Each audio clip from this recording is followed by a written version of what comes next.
Welcome back to my cozy corner of the internet. I'm Mayastar, and this is the Mayastar Podcast. I teach energy healing courses online through Mayastar Academy, share spiritual guidance and mystical musings on the Maya Muses blog, and provide healing, ritual, and spellcasting services. As a star-seeded shaman and professional witch, on the Mayastar Podcast, I release articles, discussions, and energy updates every week, covering energy healing, spiritual awakening, lightworkers, starseeds, magic, and New Age spirituality. This episode is being re-released with upgraded audio and new cover art to coincide with the launch of the new Mayastar Podcast YouTube channel. Please check it out and make sure you're subscribed so you don't miss any of the new content coming soon.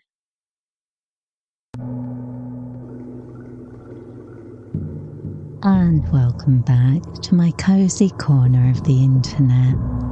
I'm Mayastar, and today we have another unscripted video. On this unscripted video, we're going to be talking about the latest Mayastar updates, the Negative Entities Clearing Reiki course, Lemurian and Starseed energies, and answering some of your questions regarding energy healing, the violet flame, energy protection, and spiritual awakening. If this sounds interesting to you, stick around and spend the next half an hour with me while we meander around the topic and pursue the scenic route to enlightenment. On this channel, I share 3 videos every week. One of them is an unscripted video like this. On Mondays, an energy update video goes out with daily law of attraction affirmations for your week ahead. And on Wednesdays, I share a video with one of my latest channeled compositions, a light language meditation that you can use to enhance your energy healing practice and your spiritual development work. If you enjoy this kind of content, please subscribe, ring the notification bell so you get updates every time I upload a new video, and share this page with your friends or through your social media. And if you're a regular viewer, welcome back, and I hope you've had another fantastic week. So let's start off today talking about the latest meditation track that I'm currently working on at the time of recording. This new meditation track is an energy that's about increasing the flow of life force throughout your system. So that involves activating each of the star centers. The star centers correspond with the 7 main chakras, and add the soul star chakra, which is above your head, and the earth star chakra, which is below your feet and anchors you to the earth. And the energies that are coming through for these transmissions are aligned with the Pleiadian light beings, who are connected with the Lemurian light beings. That might sound a bit strange, but originally when the Lemurians came to the planet, they came from the Pleiadian star system, and their concern was our spiritual development as well as our development as a race of beings that were intended to evolve to a higher state in the same way that other beings around the universe do. So the Pleiadians are there to support us in the progress of the planet as a whole and of the human race specifically.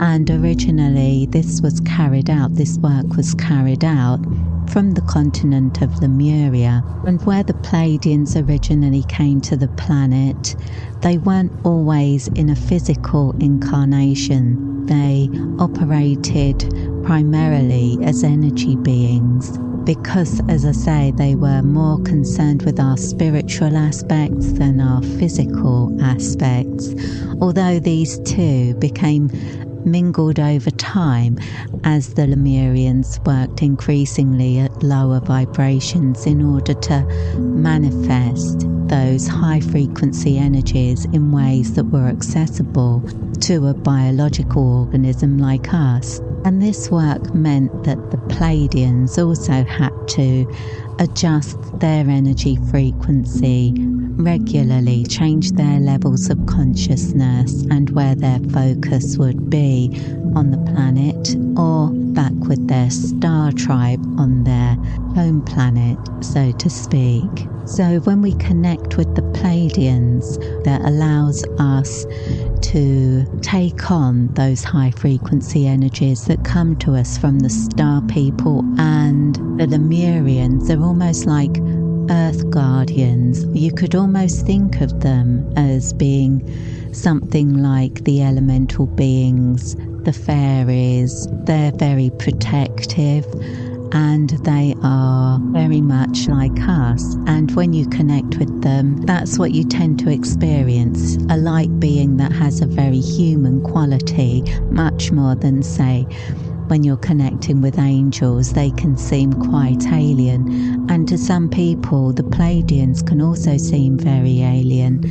But if you work regularly with the Lemurian beings, you will find that you can connect more powerfully with the Pleiadian light beings as you become accustomed to that kind of energy. And the Lemurians are excellent for helping you to do exactly that. And because they're still present on the earth continuously, there is a strong connection. We have a shared ancestry on an energetic level that keeps us tightly bonded with the Lemurian light beings. And at the moment I'm working a lot with the Lemurians as part of my channeling work for my meditation tracks. So this one that I've been working on this week, it's about progressing the ascension journey by grounding higher frequency energies as much as is possible with the star centers activated and in balance. Now, over time, as people regularly attend to their spiritual development practices and energy healing work, their capacity for tapping into those high frequency energies is increased. But at certain points, it's important to consolidate that energy. And when these rituals are indicated by spirit for me to make available to people, that's usually because there's going to be an acceleration in the process. And certainly there's a strong feeling that 2024 will be a period of acceleration for those that choose to tap into those frequencies. But it is a conscious choice. You don't have to pursue these energy currents. You don't have to harness them as part of your own development. You can perfectly well progress your path by staying in your own lane. But if you feel connected to the Pleiadians and the Lemurians, when the meditation goes live, that's going to be something you can use, and it will express the energies of the current celestial opportunities that are made available to us through the Pleiadians and Lemurians, and the Lemurian Council of Light transmit them to those that are ready to receive the energetic upgrades, and they do that through me and through my channeling work. And now that's covered, that moves us on to one of the interesting questions I received this past week, and it was left on one of the live streams, the overnight live streams where one of the meditation tracks is streamed overnight so that it can be used for background music for your sleep and while you're studying or working. And this question was, is your name a combination of May and Ashtar? Well, no, it isn't. Mayastar was a name that was originally channeled when I set up Mayastar Academy in 2004. For me at the time, it related to the ocean goddess, who I now know as Amara, but at the time I worked with predominantly in the form of Mary, and variations on Mary's name include the name Maya and the goddess Yemaya, who is an ocean-centric great mother goddess for the African people. In addition, Maya is also the name of the mother of the Buddha and is the name of one of the stars that makes up the Pleiadian constellation, and the star Maya is in the constellation of Taurus, which is associated with the tarot card of the Hierophant, and that is also a card that I work with often when I'm teaching, because through Mayastar my main work is to teach energy healing and spiritual development courses. If you'd like to know more about my name and the meaning behind it, you can actually find an article on the Mayastar website at mayastar.net where I go into the details of where the name Mayastar originally came from. Now, Mayastar was the name that I was going by back in 2004, and it's the name that I use on my business and for my music and my channelings. When working with deities and impersonal rituals, I go by a different name, but I think perhaps because I started my work mostly in occult circles and within a traditional coven, I do have a bit of a funny thing about names. So the names that I use, the names that are published, are not the names that I use within the temple, but they do have a similar resonance. They do have similarities in frequency, similarities in meaning, and so for me they are perfectly tied together, in which case I consider Mayastar to be an aspect, an outward aspect of my spiritual expression, just like you would with any other name, I suppose, where it's used mostly for convenience, but it's not entirely necessary, but it creates an energetic anchor. Energetically, you can tie things together and it can help you to ground that energy. But, you know, when you're working with light beings, they will often communicate different names to you at different times, and your own name can go through a bit of an evolution as your spiritual aspects are expressed, because names actually carry their own frequency.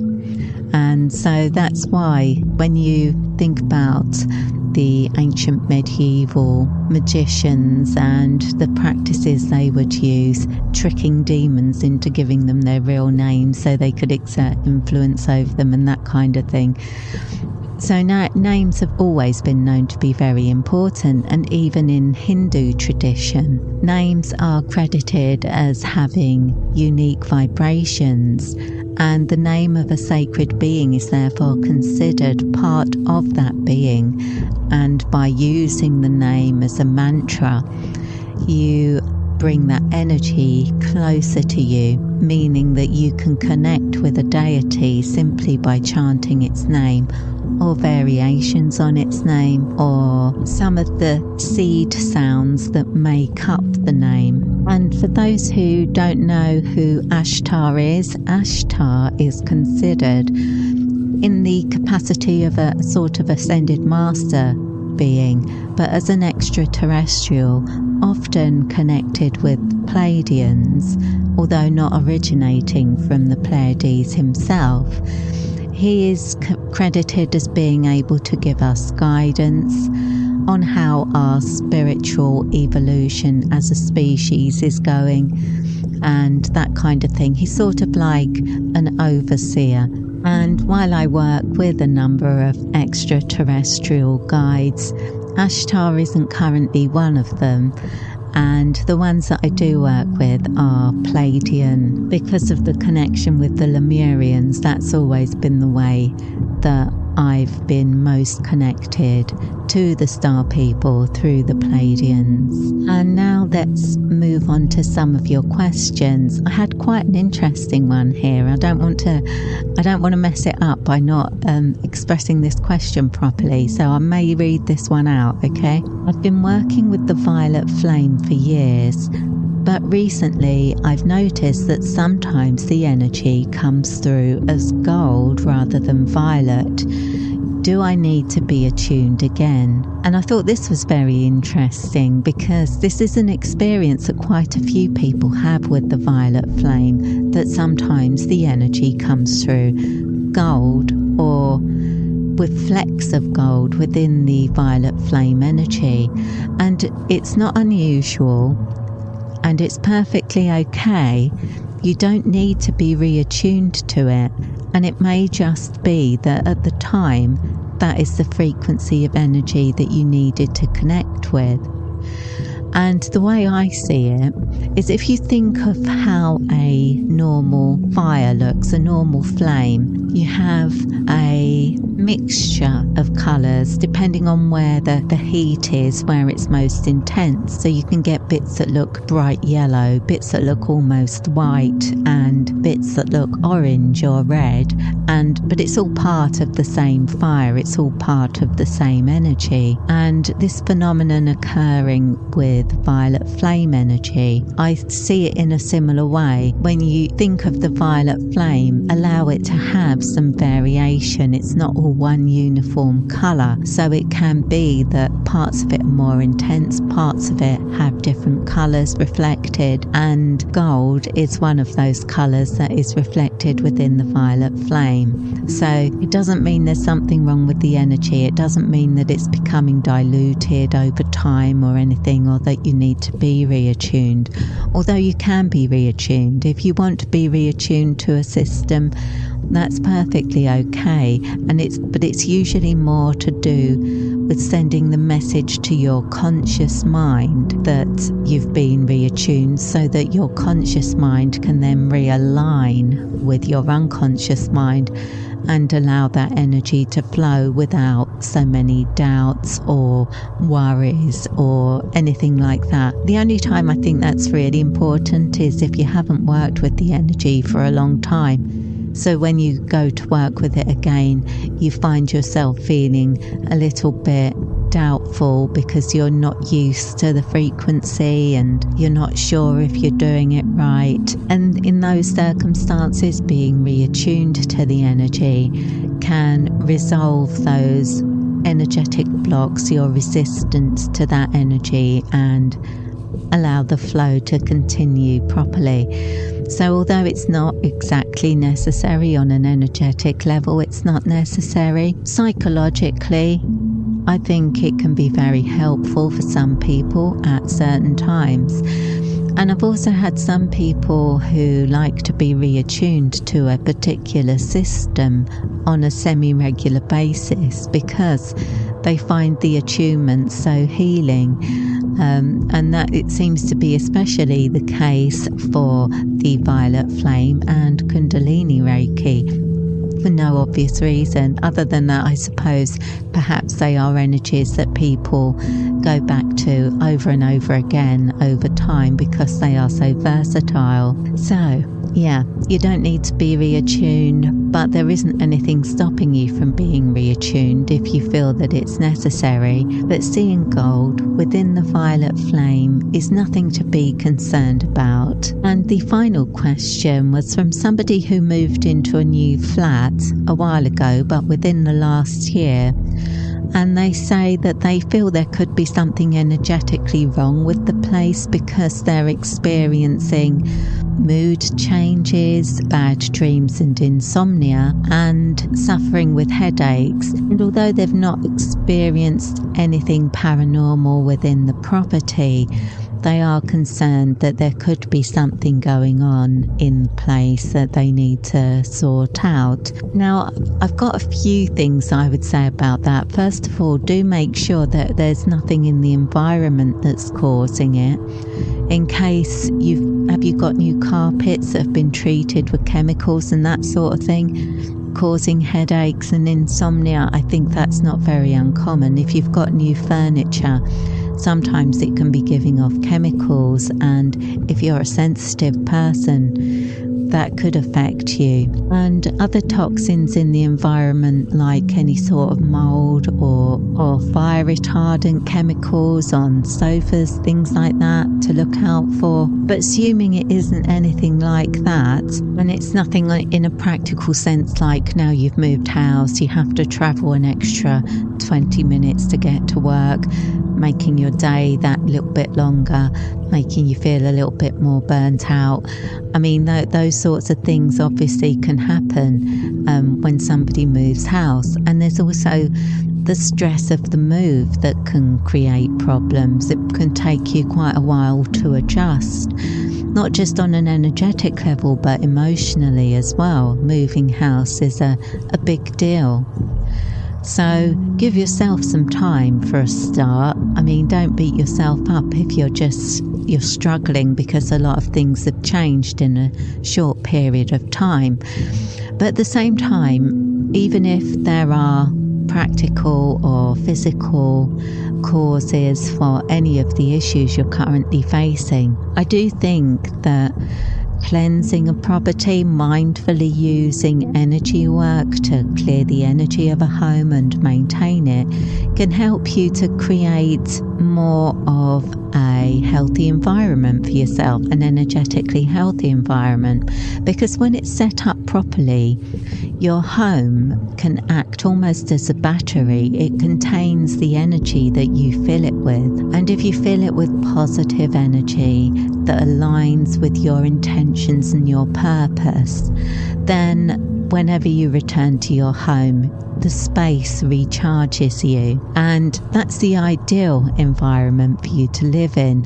And it might be that just because you've moved into a new property, you don't have the same bond with the location, and you're not filling it with energy the same way as you did in the old property, where you were more used to it and you were more used to the energy and you felt more established. So moving house, deliberately creating a ritual that will help you to tie energy within the home that you feel most comfortable with, is a good thing to do. Now, if I were to recommend an energy healing modality for doing that, there are a few, and it would really depend on what sort of ritual you were most comfortable with. The elemental pentagram and magic circle empowerments would be good. The violet flame would be good. That's a simple one to use. I find that one a useful one to use at night before going to sleep. So if you're struggling with sleep, that might be a good routine to get into. Also, if you're struggling with sleep, the center of stillness or the light sanctuary activation, those might be good options to create more of a loving energy within the home. Perhaps Kuan Yin's compassionate heart. Ethereal crystals healing you could use to create an ethereal crystals grid within the property to hold on to that energy and create sort of home battery for your energy to keep everything the way that you like it within your home. That might be a good idea. And this week's special offer is for the Negative Entities Clearing Reiki course. That would also be a good option for just clearing away negative energy. Perhaps you're feeling more the residual energy of the previous occupier or occupiers, and so using a system that will cleanse away those connections and associations might help you to feel more energetically established where you are. So yeah, negative entities clearing Reiki can also be used to clear attachments to a property. As you've not experienced any paranormal activity, I think it's unlikely that there are attachments in the property. And even when there are attachments to a property, it's usually that they're residual, or they're elemental beings that have just sort of got tied up in the place. And by clearing the energy and getting things flowing, those issues resolve themselves naturally. It's nothing to worry about. These things come and go. It's not a demon. It's not something trying to attack you or take over your life. But it's certainly a situation you can do something about, and attending to your energetic well-being within the home is a sacred thing to do.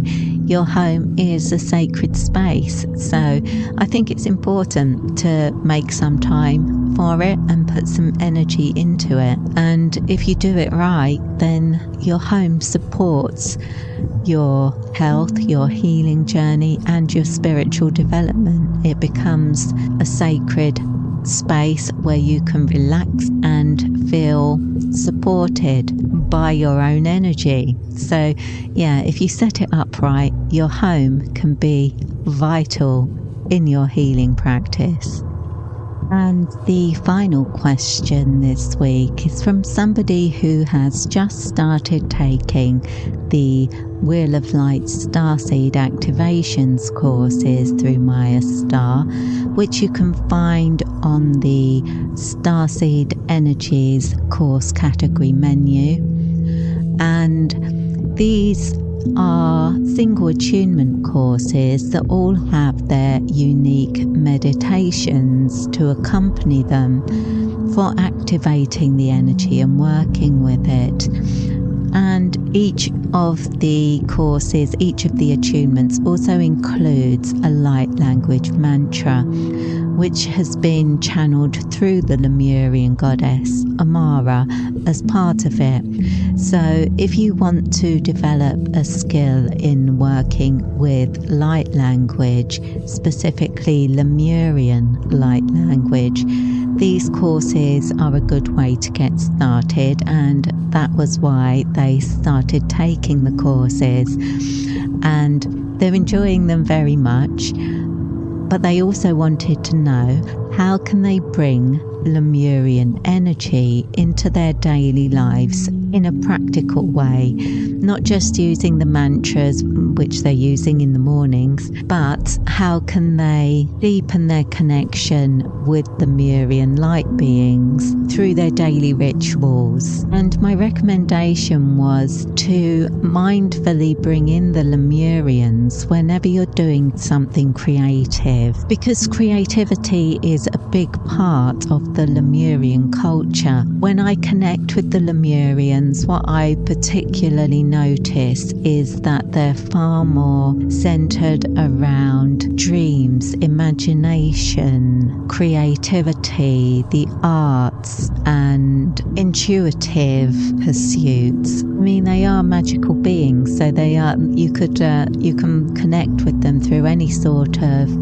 magical practice as well, but I see magical practice as being part of your creative expression. And for me, connecting with the Lemurians, usually it's through light language mantras and through creating music, but I feel that they are powerfully present whenever you're doing something creative or using your imagination in any way. You're creating space for that magic to come through. So I think if you just make a simple practice of when you notice that you're using your creativity in some way, of addressing the Lemurians and asking them to inspire you, it gives you a way to connect with them throughout the day without a formal ritual, and to get used to their presence and the kind of support that they can give to you.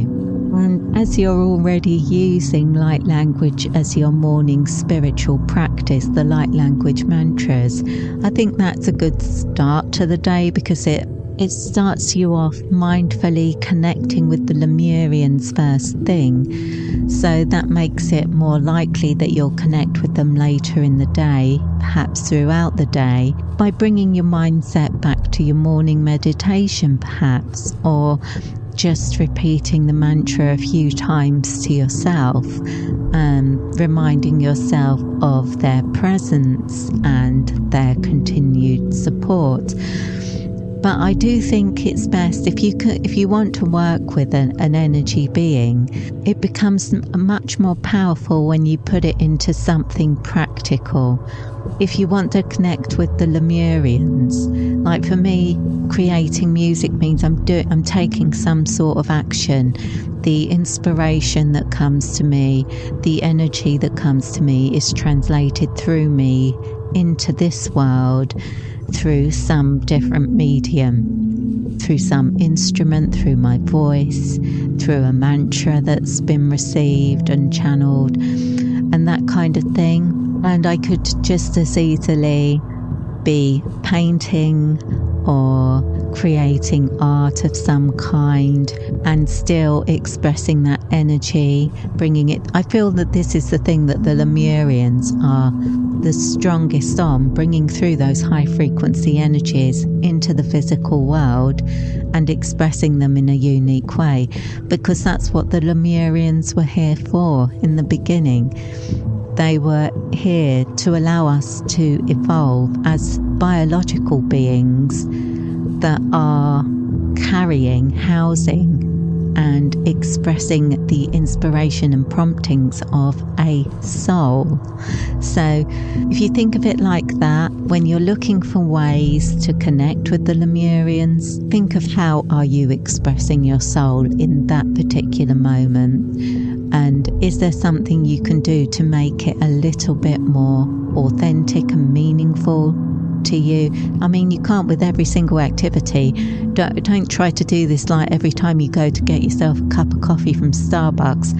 How can I make this creative? Perhaps if I pour the sugar into the shape of one of these symbols. Well, I suppose you could, but you don't have to be obsessive about it. But like, perhaps when you're doodling, perhaps you work in an office and you sit there doodling on your notebook while you're on the phone and things like that. Well, you might notice that when you're doodling, you might recognize that this is actually an opportunity to express a bit of creativity, and you might then think of the Lemurians and doodle something that is a little bit more meaningful, makes you smile. Perhaps you feel it makes them smile, and that kind of thing. Setting a trigger for yourself is a good way to make a ritual, something that you do regularly. So, you get out of bed every day. That's a good place to start your spiritual practice. You go to bed every night. So that's another good point for your spiritual practice. And it's anything that you do consistently, you can easily build a ritual around it, build onto it, so that things gradually become more aligned with your intentions. But you don't want to end up so tied up with rituals that there's no room for you to actually live your life. Rituals are to bring in extra meaning. They're not to replace the meaning in a life that's not making you happy. That's not something that rituals can do, but they're to enrich your life that should hopefully already be enriching you in some way. And I don't want to sound too obvious, but I find working with crystals helps me to connect more deeply with the Lemurian energy. But again, I see this as being the connection to the earth. And working with crystals, I find very grounding. Even the highest frequency crystals, just to have the physical crystals present can be a powerful message to your mind that you're on a physical planet, and the energy here is represented in different ways to the way it is in your mind. And actually having something to hold that is sacred and connected to the earth, can help you to connect with those Lemurian energies. I often see it that the Earth Star chakra that's beneath your feet and connects you to the planet is also connecting you to the Lemurian light beings that are present on the planet and supporting you in your development. It's your connection to the planet that is the bond that connects you with those Lemurian beings. And with the Pleiadians, I see it as the soul star chakra that connects you with those energies. But the Pleiadians and Lemurians are linked. The Lemurians were originally Pleiadian light beings, and so they share a common ancestry. They share a common purpose. They just operate on different dimensions, and you need to operate on different dimensions as well. If you neglect your physical body and your life on the planet and the things that you do here because you don't think they're as important as your spiritual practices, then you're missing something very important, because what you do here is your spiritual practice, and what you do here is sacred. The planet is sacred, and your life is sacred, and the lives of everybody that you come into contact with are also sacred. So don't be wishing away your 3D reality, because it's an essential part of the spiritual opportunities you have, and it's part of your spiritual progress and evolution as a light being. And I think that's everything I wanted to cover for today. If you think I've missed anything, or if you have any other questions, leave them in the comments or on one of the videos, or email me through mayastar.net, and I'll be sure to get to your questions on the next Unscripted. But for today, that's the end of our little session, and I hope you've enjoyed it. I hope you've had a great week, and I hope you're about to have another one. And I hope you'll stay tuned to this channel and come back here next week for some more mystical meanderings with me. But in the meantime, I wish you peace, prosperity, and progress in all you do. With blessings.